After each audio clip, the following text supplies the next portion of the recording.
And he is on in just a moment.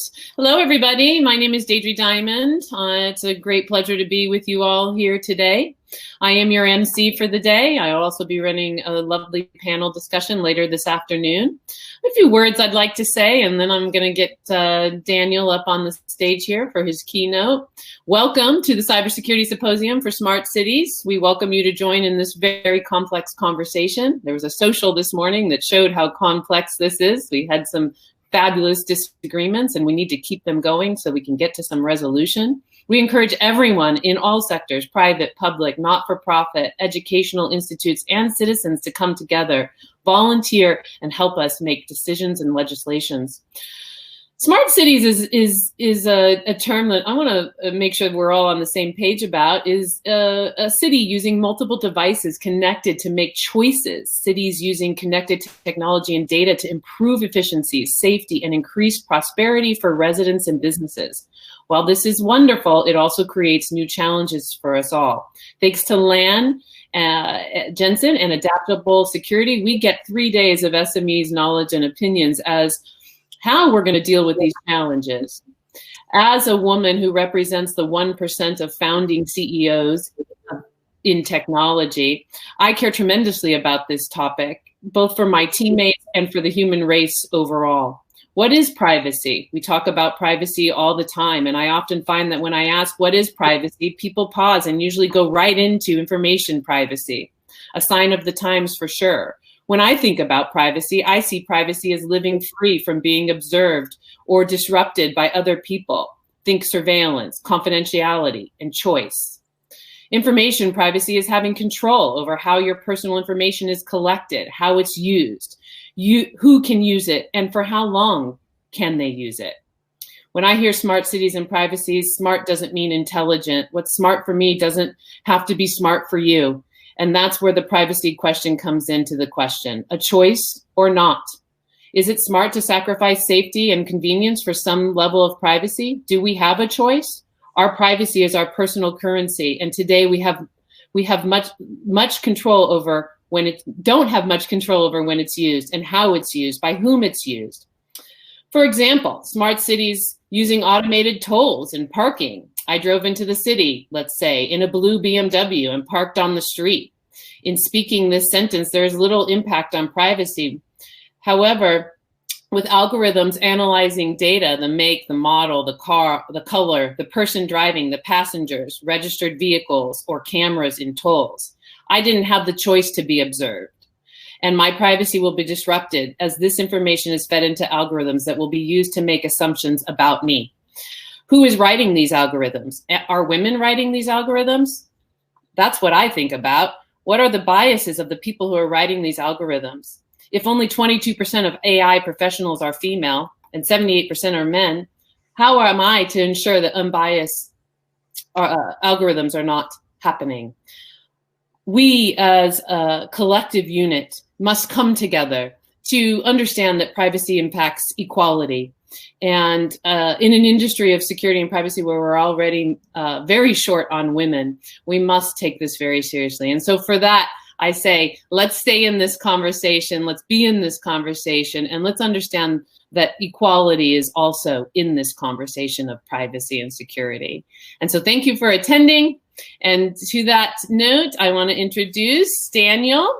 And Daniel, take it away.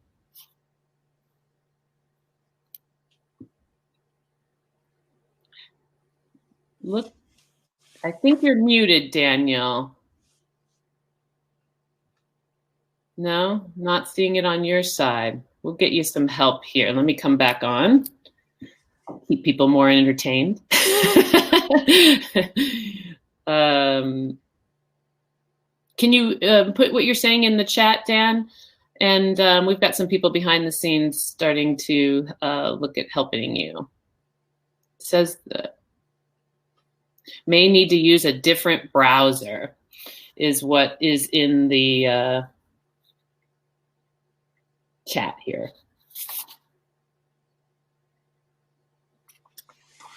Sure. So in the interest of time, I know we're having technical difficulties with Dan right now, but I'll go ahead and introduce both of us. I'm James Bird, and I am the Acting Chief Privacy Officer, working alongside Dan Solano over here at the Cybersecurity and Infrastructure Security Agency. Dan is our Chief Counsel and has had a number of years working in the cybersecurity space in the legal area. I've been with the CISA, or its predecessor organization, NPPD, for the better part of the last decade. I'm excited to help kick off day 2 sessions here at the symposium on the themes of cybersecurity and privacy. As Dan would have alluded to our cybersecurity role, I just wanted to talk a few moments about privacy. But rather than talk to you about the things that my agency and my office do with privacy, I'd like to take a little bit of time to talk about a problem that we're seeing in the privacy world instead. We as a society have already entered a world of data breach fatigue. Data breaches happen so often now that the general public just sort of shrugs it off and throws the offer of a free year of identity protection services onto the pile along with all their other offers. And it's not like the breaches have been inconsequential. We've seen breaches of financial information, health records, legal documents, personal communications, and so much more. To combat these breaches, we teach people how to protect themselves. We offer them services, oftentimes at a premium, to better secure themselves. And when we fail to do our job to protect their sensitive information, oftentimes we pay someone else to fix the problem for us.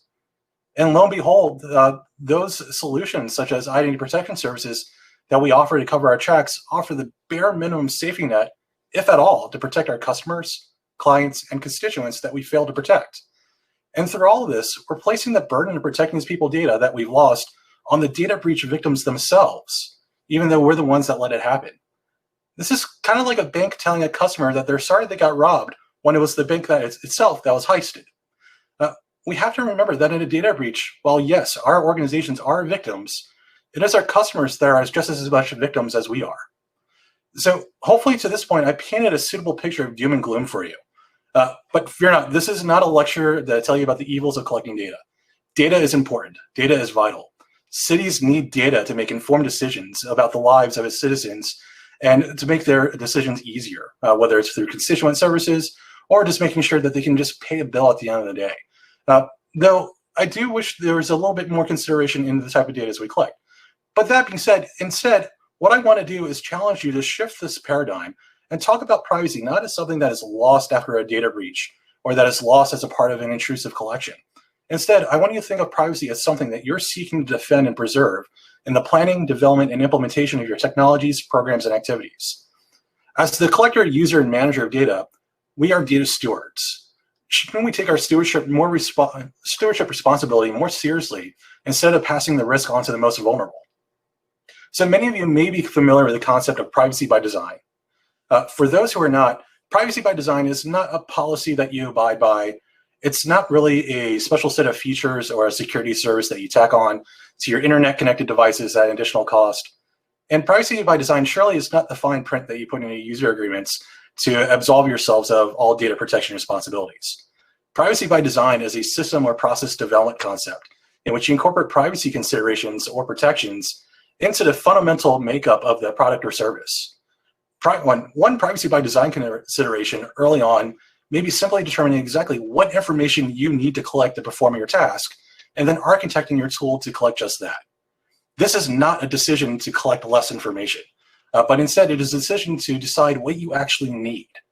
Too often we see organizations claim that they don't collect certain types of information, but after studying their data breach, we see that they bought a internet-connected device or a software stack or hardware stack off the shelf that collected just about anything and everything, despite the customer not actually wanting to collect that data. Another aspect of privacy by design is to make the data that you're collecting useful to you and you alone, or you and your partners alone. There are certain tactics that you can use to do this, such as various obfuscation techniques, making use of encrypted data, or using a technique like differential privacy, where the data ends up looking like nonsense to everyone but yourself. These are just a couple of concepts in a wide array of design considerations that you can do for privacy. By incorporating privacy into design and makeup of your systems, programs, and processes, you have the chance to make data breaches mostly irrelevant. In the unfortunate likely event someone inappropriately gains access to your system, wouldn't it be grand if the data is either inaccessible or absolutely useless to the attacker? It makes no sense to give them freebies. Privacy by design harmonizes very well with its sister concept, security by design. If your security and privacy people aren't talking to each other, they should be. And they should also be talking to you, your planners, your developers, your vendors, and your system integrators as you are designing your smart cities of today and tomorrow. Don't tack on privacy or security to the end, and don't treat it as something that you need to fix after a breach. Privacy is not a PR disaster. Privacy is something that you need to consider and incorporate into your design.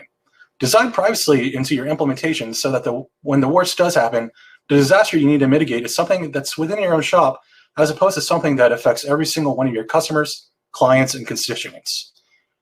Throughout the day, you're going to hear this discussion several times in the different sessions. They may not necessarily use the same terminology that I'm using, but the concepts are fundamentally the same. Learn what you can and see what you can apply to your plans today. I do want to thank everyone for inviting Dan and myself out and to kick off your day, and stay tuned for the sessions to come.